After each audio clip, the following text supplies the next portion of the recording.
ಬೃಹನ್ ಮೂಲಾಧಾರ ಮಠ ಮಳಖೇಡದ ಮಠದಲ್ಲಿ ಜಾತ್ರಾ ಮಹೋತ್ಸವದ ನಿಮಿತ್ತ ಶ್ರೀ ಶಿವಶರಣೆ ಹೇಮರೆಡ್ಡಿ ಮಲ್ಲಮ್ಮನವರ ಕಥಾ ಪ್ರವಚನವನ್ನ ನಡೆಯುತ್ತಿರುವಂತಹ ಈ ಸಂದರ್ಭದಲ್ಲಿ ದಿವ್ಯ ಸಾನ್ನಿಧ್ಯವನ್ನ ವಹಿಸಿರುವಂತ ನಮ್ಮ ಮಠದ ಪೀಠಾಧ್ಯಕ್ಷರು ಆದಂತ ಪರಮ ಪೂಜ್ಯ ಅಭಿನವ ಗುರು ಕಾರ್ತಿಕೇಶ್ವರ ಶಿವಾಚಾರ್ಯರಲ್ಲಿ ಪ್ರಣಾಮಗಳನ್ನು ಸಲ್ಲಿಸಿ, ಕೋಲ್ಡಾದ ಶಂಭುಲಿಂಗೇಶ್ವರ ವಿರಕ್ತ ಮಠದ ಮಾಣಿಪುರ ಶಂಭುಲಿಂಗೇಶ್ವರ ಮಹಾಸ್ವಾಮೀಜಿಗಳಲ್ಲಿ ಪ್ರಣಾಮಗಳನ್ನು ಸಲ್ಲಿಸಿ, ಅದೇ ರೀತಿ ಬಂಗಿ ಮಠದ ಪರಮ ಪೂಜ್ಯ ಕೊಟ್ಟೂರೀಶ್ವರ ಶಿವಾಚಾರ್ಯರಲ್ಲಿ ಪ್ರಣಾಮಗಳನ್ನು ಸಲ್ಲಿಸಿ, ದಿಗ್ಗಾಂವನ ಗುರುಲಿಂಗೇಶ್ವರ ಪುಣ್ಯಾಶ್ರಮದ ಪರಮ ಪೂಜ್ಯ ಮಲ್ಲಯ್ಯ ಮುತ್ಯ ಅವರಲ್ಲಿ ಪ್ರಣಾಮಗಳನ್ನು ಸಲ್ಲಿಸಿ, ಈ ವೇದಿಕೆಯಲ್ಲಿ ಶಿವಶರಣೆ ಹೇಮರೆಡ್ಡಿ ಮಲ್ಲಮ್ಮನವರ ಪ್ರವಚನವನ್ನ ಬಹಳ ಅರ್ಥಪೂರ್ಣವಾಗಿ ಅದ್ಭುತವಾಗಿ ಕಳೆದ 3 ದಿನಗಳಿಂದ ಸಾಗಿ ಅದನ್ನ ನಡೆಸಿಕೊಂಡು ಬಂದಿರುತ್ತಾ ಪೂಜ್ಯ ಹನುಮಂತರಾಯ ಕಂಚನಾಳ ಗುರುತಿ ಅವರಲ್ಲಿಯೂ, ಸಂಗೀತ ಕಲಾ ಬಳಗದವರಲ್ಲಿಯೂ, ಮಾತೆಯರೇ, ಎಲ್ಲ ನಮ್ಮ ಸದ್ಭಕ್ತರೇ, ಮಠದ ಸದ್ಭಕ್ತರೇ, ನಿರೂಪಕರೇ, ಮುದ್ದು ಮಕ್ಕಳೇ, ನಿಮ್ಮೆಲ್ಲರಿಗೂ ಶರಣಾರ್ಥಿ. ನಾನಿವತ್ತ ಕಲಬುರಗಿ ಒಳಗಿದ್ದೆ. ಅಪ್ಪೋರು ನೆನಪು ಮಾಡಿಕೊಟ್ರು ನನಗೆ, ಇವತ್ತ ತಾವು ಬರಬೇಕು ಅನ್ನುವಂತ ಆದೇಶ ಕೊಟ್ಟಿದ್ದಕ್ಕಾಗಿ ಕಲಬುರಗಿಯಿಂದ ನೇರವಾಗಿ ನಮ್ಮ ಮಾನ್ಯ ಕ್ಷೇತ್ರಕ್ಕೆ ನಾನು ಬಂದು ನಿಂತಿದ್ದೀನಿ. ಪರಮ ಪೂಜ್ಯರ ಸಾನ್ನಿಧ್ಯದಲ್ಲಿ ಭಾಗವಹಿಸುವಂತ ಅವಕಾಶ ನನಗೆ ಸಿಕ್ಕಿದೆ. ಮಳಖೇಡದೊಳಗ 14 ವರ್ಷಗಳ ಕಾಲ ನಿಮ್ಮೂರಿನಲ್ಲಿ ನಿಜಶರಣ ಅಂಬಿಗರ ಚೌಡಯ್ಯ ಬಡಾವಣೆಯ ಸರ್ಕಾರಿ ಪ್ರಾಥಮಿಕ ಶಾಲೆಯ ಶಿಕ್ಷಕನಾಗಿ ಸೇವೆ ಸಲ್ಲಿಸಿದಂತ ಬಹಳ ನನಗೆ ಈ ಊರು ನನಗೆ ಕೀರ್ತಿ, ನನ್ನ ಯಶಸ್ಸಿಗೆ, ನನ್ನ ಜೀವನದ ಸಾರ್ಥಕತೆಗೆ ಇಂಬು ಕೊಟ್ಟಂಥದ್ದು ಕಾರ್ತಿಕೇಶ್ವರ ಮಠ, ನಮ್ಮ ಬಂಗಿ ಮಠ, ಇಲ್ಲಿರುವಂತಹ ದರ್ಗಾ, ಇವೆಲ್ಲ ನಮಗೆ ಆಶೀರ್ವಾದ. ಮಳಖೇಡದ ಕೋಟೆ, ಇಲ್ಲಿನ ಟೀಕಾಚಾರ್ಯರದು ಕಾಗಿಣ ನದಿ, ಇವು ನನಗೆ ಬಹಳ ಸ್ಫೂರ್ತಿದಾಯಕವಾದಂತ ಊರು. ದೊಡ್ಡ ಅಪ್ಪೋರ ಆಶೀರ್ವಾದವನ್ನ ಪಡೆದುಕೊಂಡಿದ್ದೀನಿ. ಇದಕ್ಕಿಂತಲ ಪೂರ್ವದಲ್ಲಿ ಗಂಗಾಧರ ಪೂರ್ಣ ಅವರ ಆಶೀರ್ವಾದ ಪಡೆದುಕೊಂಡು ಇವತ್ತು ಗುರು ಕಾರ್ತಿಕೇಶ್ವರ, ಅಭಿನವ ಗುರು ಕಾರ್ತಿಕೇಶ್ವರ ಶಿವಾಚಾರ್ಯರು ಅವರು ಪೀಠಾಧ್ಯಕ್ಷರಾದ ಬಳಿಕ ಬಹಳ ಎಡಬಿಡದ ಕಾರ್ಯಕ್ರಮ, ಹಲವಾರು ಭಕ್ತರ ಮನೆಗೆ ಹೋಗ್ತಾರೆ, ಅನೇಕ ಕಾರ್ಯಕ್ರಮದಲ್ಲಿ ಪಾಲ್ಗೊಳ್ಳುವಂಥದ್ದು, ಭಕ್ತರನ್ನು ಉದ್ಧರಿಸುವಂತ ಕೆಲಸವನ್ನ ನಮ್ಮ ಕಲ್ಯಾಣ ಕರ್ನಾಟಕದಲ್ಲಿ ಬಹಳ ಭಕ್ತಿಯಿಂದ, ನನಗನ್ನಿಸ್ತದೆ ಅವರು ಶ್ಲೋಕಗಳ ಹೇಳುವಂಥದ್ದು, ವೇದ ಅಧ್ಯಯನ ಮಾಡಿದಂಥದ್ದು, ಸಂಸ್ಕೃತ ಪಂಡಿತರು, ಇವೆಲ್ಲವನ್ನು ನೋಡಿದರೆ ನನಗೆ ಬಹಳ ಖುಷಿ ಅನಿಸ್ತದೆ. ನಮ್ಮ ಮಠದ ಅಭಿವೃದ್ಧಿ ಇನ್ನಷ್ಟು ಬಾನೆತ್ತರಕ್ಕೆ ಹೋಗ್ತದ ಅನ್ನುವಂಥದ್ದು ನನಗೆ ಅಭಿಮಾನ ಮೂಡುತ್ತದಂತ ಗುರು ಕಾರ್ತಿಕೇಶ್ವರ, ಅಭಿನವ ಗುರು ಕಾರ್ತಿಕೇಶ್ವರ ಮಾಡುವಂಥದ್ದು. ನಾನು ಅವರು ಬಂದಾಗ ಹಿಡಿದು ಅವ್ರ ಜೊತೆ ಸಂಪರ್ಕದಾಗಿದ್ದೀನಿ. ಅವರು ಎಲ್ಲೆಲ್ಲಿ ಧರ್ಮ ಅಧ್ಯಾತ್ಮದ ಪ್ರವಚನಗಳು ಹೋಗ್ತಾರೆ ಅಲ್ಲಿ ನಾನು ಸಾಕ್ಷಿಯಾಗಿದ್ದೀನಿ. ಮೊದಲು ನನಗೆ ಅವಕಾಶ ಮಾಡಿಕೊಟ್ಟು ಮುಡುಬಿ ಸರ್ ಅವರೇ, ನೀವು ಮಾತನಾಡಿ ಭಕ್ತರನ್ನು ಉದ್ಧರಿಸಿ, ಭಕ್ತರನ್ನು ಉದ್ದೇಶಿಸಿ ಮಾತನಾಡಬೇಕಂತ ಆದೇಶ ಮಾಡ್ತಿದ್ರು. ಅದು ನೀಲಹಳ್ಳಿ ಇರ್ಬೋದು, ಕೊಂಕನಹಳ್ಳಿ ಇರ್ಬೋದು, ಬೇರೆ ಬೇರೆ ಸ್ಥಳಗಳಲ್ಲಿ, ಇಲ್ಲಿ ನಮ್ಮ ತಾಲೂಕಿನಲ್ಲಿರುವಂತಹ ಎಲ್ಲ ಸ್ಥಳಗಳಿಗೆ ಅಲ್ಲಿಯ ಧರ್ಮ ಅಧ್ಯಾತ್ಮದ ಪ್ರವಚನಗಳಲ್ಲಿ ನಾನು ಪಾಲ್ಗೊಂಡಿದ್ದೇನೆ. ಹೀಗಾಗಿ ಪರಮ ಪೂಜ್ಯರು ಇವತ್ತೇನು ನಡೆಸಿಕೊಂಡು ಬರ್ತಾ ಇದ್ದಾರೆ ಈ ಮಠದಲ್ಲಿ, ಒಡೆಯರಾದ ಬಳಿಕ ಧರ್ಮ ಜಾಗೃತಿ, ಬಹಳ ಅಚ್ಚುಕಟ್ಟಾದಂತಹ ಒಂದು ಜಾತ್ರಾ ಮಹೋತ್ಸವ, ಎಲ್ಲ ಭಕ್ತರನ್ನ ಒಂದುಗೂಡಿಸಿ ಈ ಮಠದ ಶ್ರೇಯಸ್ಸನ್ನ ಇನ್ನೂ ಬಾನೆತ್ತರಕ್ಕೆ, ಹಾಗೆ ನಮ್ಮ ಕಾರ್ತಿಕೇಶ್ವರಪ್ಪರು ಇದ್ದರು, ಆ ಕಾರ್ತಿಕೇಶ್ವರಪ್ಪರ 2ನೇ ಅವತಾರವೇ ಅಭಿನವ ಕಾರ್ತಿಕೇಶ್ವರ ಮಹಾಶಿವಾಚಾರ್ಯರು ಅಂತ.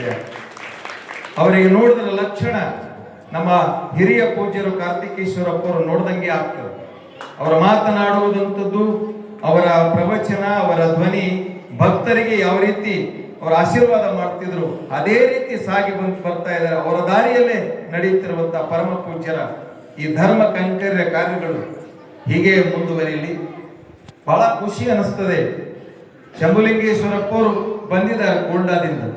ಅವರ ಕ್ಷೇತ್ರದಲ್ಲಿ ಇವತ್ತು ನಾನು ಮುಖ್ಯ ಗುರುಗಳಾಗಿ ಸೇವೆ ಸಲ್ಲಿಸ್ತಾ ಇದ್ದೇನೆ.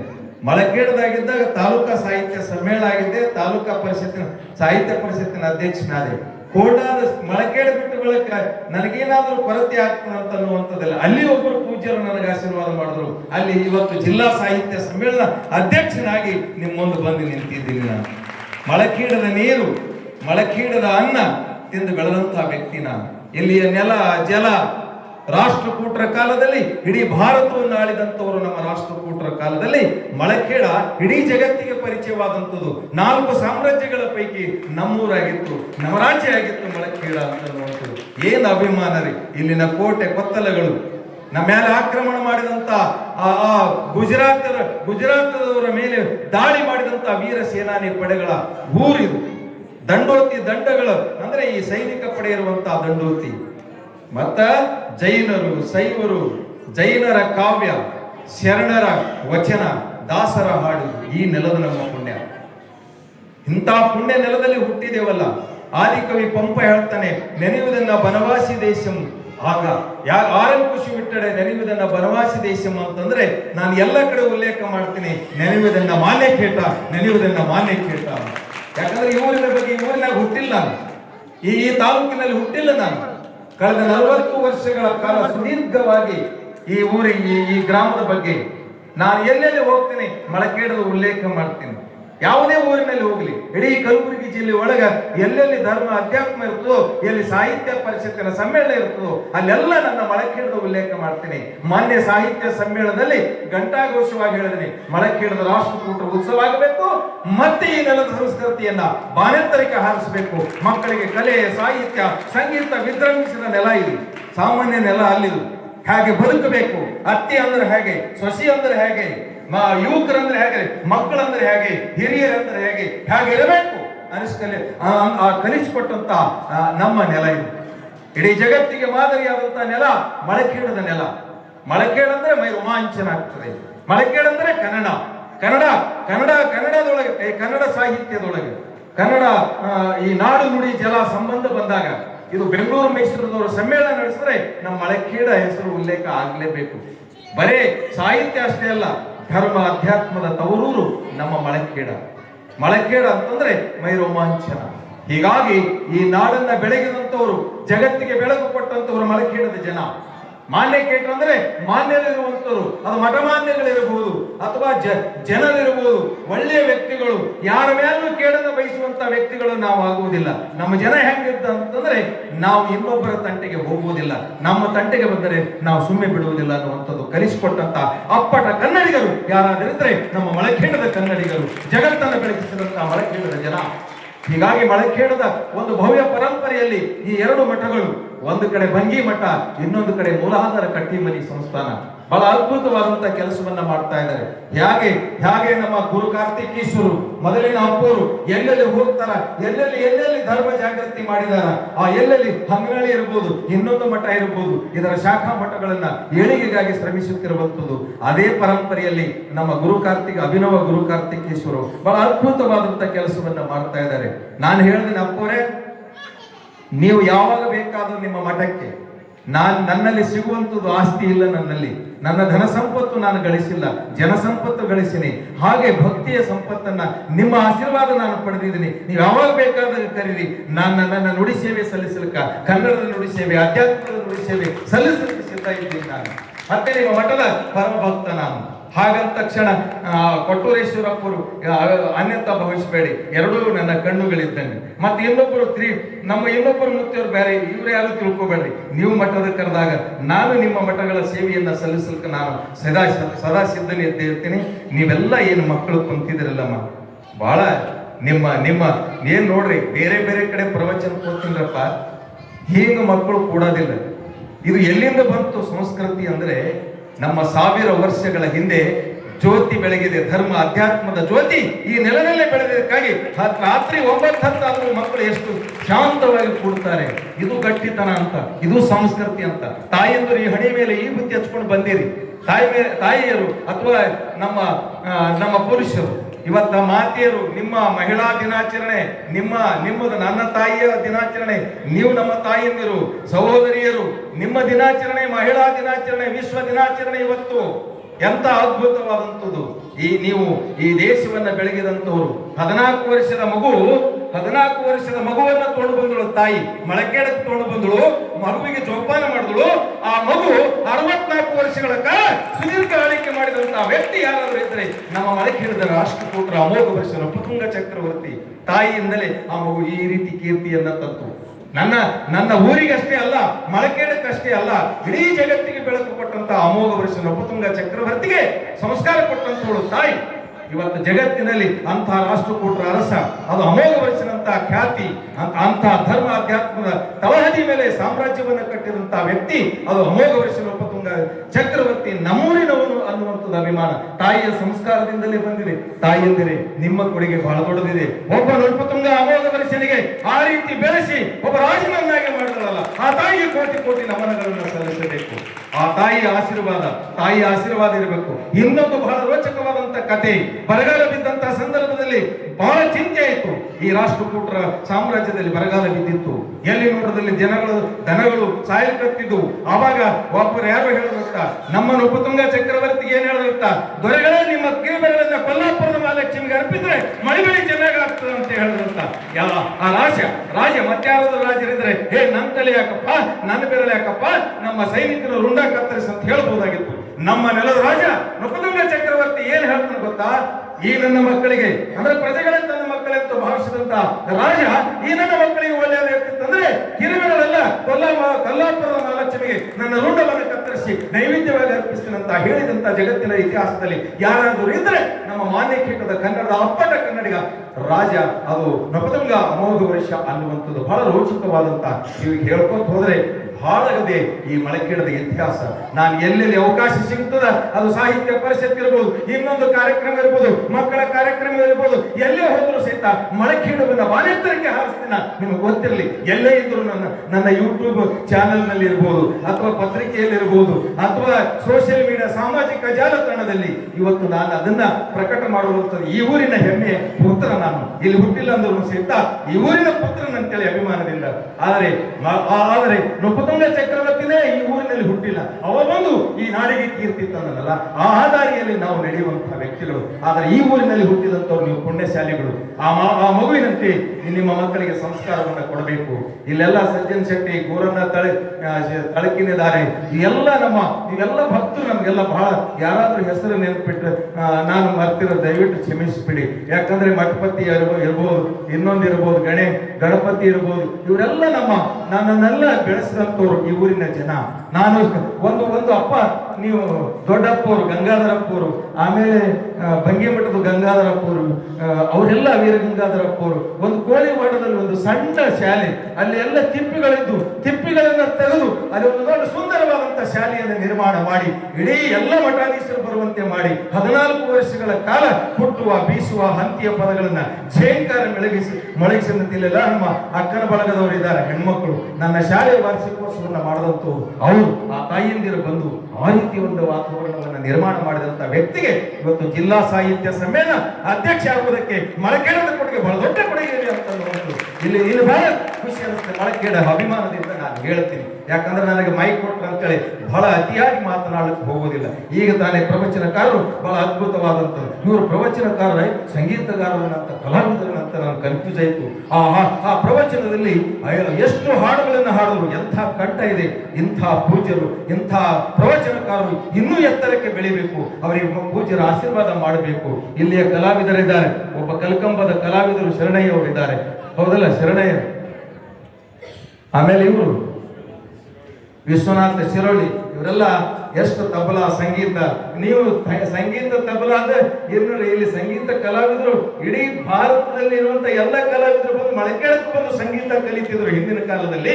ನೀವು ಸಹಿತ ಮಠದ ಪೂಜ್ಯರ ಆಶೀರ್ವಾದದಿಂದ ಇನ್ನೂ ಎತ್ತರಕ್ಕೆ ಬೆಳಿಬೇಕು, ನಿಮ್ ಜೊತೆ ನಾವು ಇರ್ತೇವೆ ಅನ್ನುವಂತ ಮಾತನ್ನ ಹೇಳಿ, ಕಳಬೇಡ ಕೊಲಬೇಡ ಹುಸಿಯ ನುಡಿಯಲು ಬೇಡ ತನ್ನ ಬಣ್ಣಿಸಬೇಡ ಇದಿರು ಅಳಿಯಲು ಬೇಡ, ಇದೇ ಅಂತರಂಗ ಸುದ್ದಿ ಇದೇ ಬಹಿರಂಗ ಸುದ್ದಿ ಇದೇ ನಮ್ಮ ಕೂಡಲ ಸಂಗಮ ದೇವನುಳಿಸುವ ಪರಿ ಇವನಾರುವ ಎಂದೆನಿಸಿದರೆಯ ಇವನಮ್ಮವ ಎಂದೆನಿಸೆಯ ಕೂಡಲ ಸಂಗಮ ದೇವ ನಿಮ್ಮ ಮನೆಯ ಮಗನೆಂದೆನಿಸೆಯ. ಹೀಗೆ ವಚನಗಳು ಝೇಂಕಾರ ಮೊಳಗಬೇಕು.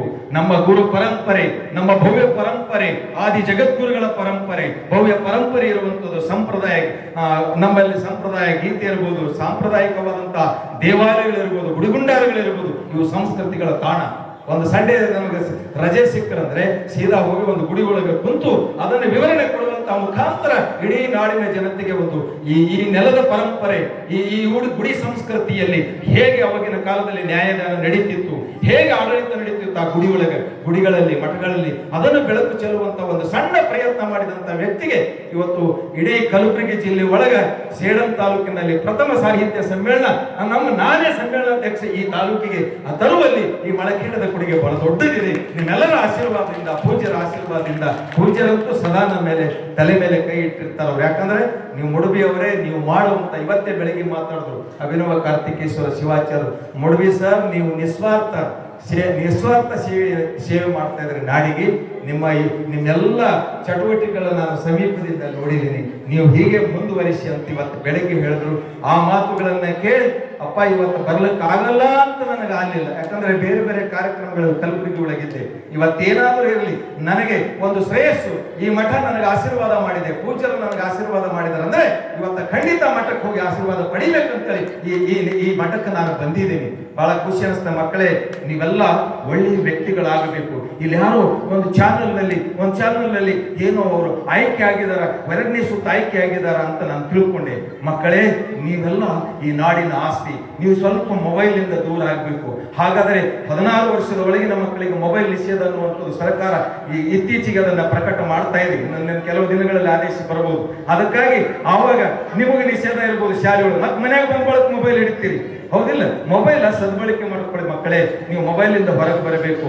ಯಾವ ರೀತಿ ನೀವು ಮಕ್ಕಳಿಗೆ ಹಿರಿಯರಿಗೆ ಗೌರವ ಕೊಡಬೇಕು. ಯಾಕಂದ್ರೆ ಇಷ್ಟಲಿಂಗ ಪೂಜೆ ಮಾಡ್ಕೊಳ್ಬೇಕು. ಇಷ್ಟಲಿಂಗ ಪೂಜೆ ಮಾಡ್ಕೊಂಡ್ರೆ ಅಂದ್ರೆ ತರೇಕ ಚಿತ್ತದಿಂದ ನಿಮಗೆ ರ್ಯಾಂಕ್ಗಳಲ್ಲಿ ಬರುವಲ್ಲಿ ರ್ಯಾಂಕನ್ನು ಸಹಿತ ನೀವು ಬರ್ತೀರಿ.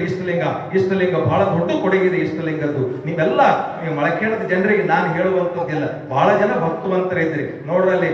ಸಜ್ಜನ್ ಶೆಟ್ಟಿ ಅವರು ಅಥವಾ ಇನ್ನೊಬ್ರು ಯಾರು ನಮ್ಮ ಯಾರು ತೇಗಲ್ತಿಪ್ಪಿ ಅವರು ಮತ್ತೆ ಉಳಿದಂತವ್ರು ಒಂದು ನೋಡ್ಕೊಂಡು ಕೂತಾರ. ಏನು ಅಂದ್ರೆ ಭಕ್ತಿ. ನಾನು ಲಿಸ್ಟ್ ನೋಡ್ತೀನಿ ಎಷ್ಟು ಜನ ಭಕ್ತರಿದ್ದಾರೆ ಅಂದ್ರೆ ಕೊಡಗೈ ದಾನಿಗಳಿದ್ದಾರೆ. ಈ ಮಠದ ಏಳಿಗೆಗೆ ಕೊಡಗೈ ದಾನಿಗಳಿದ್ದಾರಲ್ಲ, ಈ ಪರಂಪರೆ ಬಹಳ ದೊಡ್ಡದಿದೆ. ನೀವು 10 ರೂಪಾಯಿ ಈ ಮಠಕ್ಕೆ ಕೊಟ್ರೆ ವಾಪಸ್ 100 ರೂಪಾಯಿ ಭಗವಂತ 1000 ರೂಪಾಯಿ ನಿಮಗೆ ಕೊಡ್ತಾನೆ. ಭಕ್ತಿಯ ಕಾರ್ಯದಲ್ಲಿ ನೀವು ಹೆಚ್ಚಿನ ತೊಡಗಿಕೊಳ್ಳಬೇಕು. ಯಾಕಂದ್ರೆ ಮಠಗಳು ಬೆಳೆಯುವುದು ಭಕ್ತರಿಂದ. ಭಕ್ತರು ಮಠ ಬೆಳೆದಂದ್ರೆ ನಾನು ಬೆಳೆದಂಗಂತ.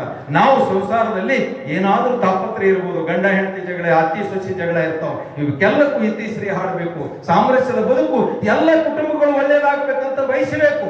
ನಾವು ಆ ರೀತಿ ಸಕಾರಾತ್ಮಕ ಗುಣಗಳು ಬೆಳೆದಾಗ ಮಾತ್ರ ಇನ್ನೊಬ್ಬರ ಕುಟುಂಬ ಹಾಳಾಗಬಾರ್ದು ಅಂತೇಳಿ ಮನಸ್ಸಿನೊಳಗೆ ಒಂಚೂರು ಬರಬಾರ್ದು. ಎಲ್ಲರ ಏಳಿಗೆ ಆಗಬೇಕು.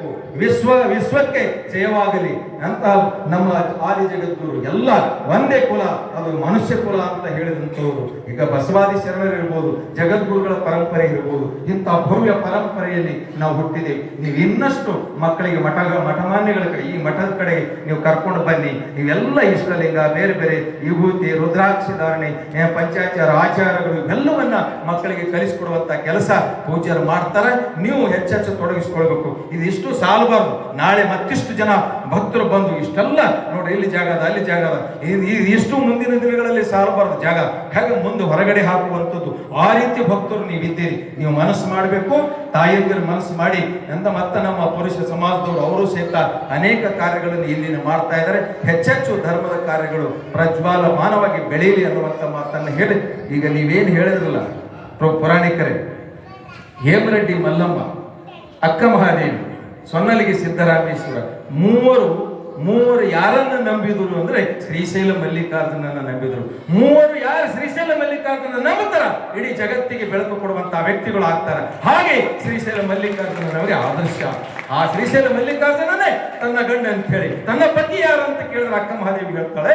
ಅಕ್ಕ ಮಹಾದೇವಿ ಹೇಳ್ತಾಳೆ, ಪತಿ ಆದ ಕುರು ಇಲ್ಲ, ರೋಗ ಇಲ್ಲ, ಏನು ರೂಪ ಇಲ್ಲ, ಅವ್ರು ಯಾರು? ಶಿವನೇ. ಶಿವನೇ ನನ್ನ ಗಂಡ, ಅದೇ ಮಲ್ಲಿಕಾರ್ಜುನ ಅನ್ನುವಂಥದ್ದು ಆ ತಾಯಿ ನಂಬಿದ್ರು. ಅದೇ ರೀತಿ ಎಷ್ಟೇ ಕಷ್ಟಗಳು ಬಂದು ಯಾರಿಗೆ ಹೇಮರೆಡ್ಡಿ ಮಲ್ಲಮ್ಮಗ ಅತ್ತಿಯ ಕಾಟ, ಎಲ್ಲ ಮೈದನರು ಎಲ್ಲರೂ ಕಾಟದಿಂದ ಆ ತಾಯಿ ಒಂದು ಎಷ್ಟೇ ಮಲ್ಲಿಕಾರ್ಜುನ ನೆನೆಸ್ಕೊಳ್ತಾಳ, ಎಷ್ಟೆಲ್ಲ ಬೀಸ್ತಾಳ. ರಾತ್ರಿ ಆದ್ರೂ ಬೀಸು ಎಷ್ಟು ಕುಂಟಲ್ ಬೀಸುಗಳು ಗೊತ್ತಿಲ್ಲ. ಆ ತಾಯಿ ಬೀಸುವವರು ಯಾರು ಇಲ್ಲ, ಸ್ವತಃ ಮಲ್ಲಿಕಾರ್ಜುನ ಬಂದು ಬೀಸ್ತಾನೆ ಅಂತಂದ್ರೆ ನಮ್ಮ ಕರೆಗೆ ಮಲ್ಲಿಕಾರ್ಜುನ ಭಗವಂತ ಆ ತಾಯಿಯ ಕರೆಗೆ ಬಂದು ಬೀಸದಲ್ಲಿ ತೊಡಗುದಲು ಆ ಕಾಯಕವನ್ನು ಮುಗಿಸಿ ಭಗವಂತ ಏನವಾ ಅತ್ತಿ ಬಂದು ಕೇಳ್ತಾಳೆ, ಇಷ್ಟು ಬೀಸಿದೆ ನೀನು, ಇದು ಹೆಂಗಾಯ್ತು ಇದು ಅಂತ, ಇದೇನೋ ಮಾಟ ಮಾಡಗತ್ತಿ ಅಂತ ಆ ರೀತಿಯಾದಂತಹ ಆ ತಾಯಿ ಸೊನ್ನಲಿಗೆ ಸಿದ್ದರಾಮೇಶ್ವರ ಆ ಕಂದಕದಲ್ಲಿ ಆ ಟೆಗಿನಲ್ಲಿ ಬೀಳ್ತೀನಿ ಅಂತೇಳಿ, ನೀನು ದರ್ಶನ ಕೊಡ್ಲಿಲ್ಲ ಅಂದ್ರೆ ನಾನು ಆ ಕಂದಕದಾಗ ಬಿದ್ದು ಸಾಯ್ತೀನಿ ಅಂತೇಳಿ ಹೋಗಿ ಹಾರಿದಾಗ ಮತ್ತೆ ಚೆನ್ನ ಮಲ್ಲಿಕಾರ್ಜುನ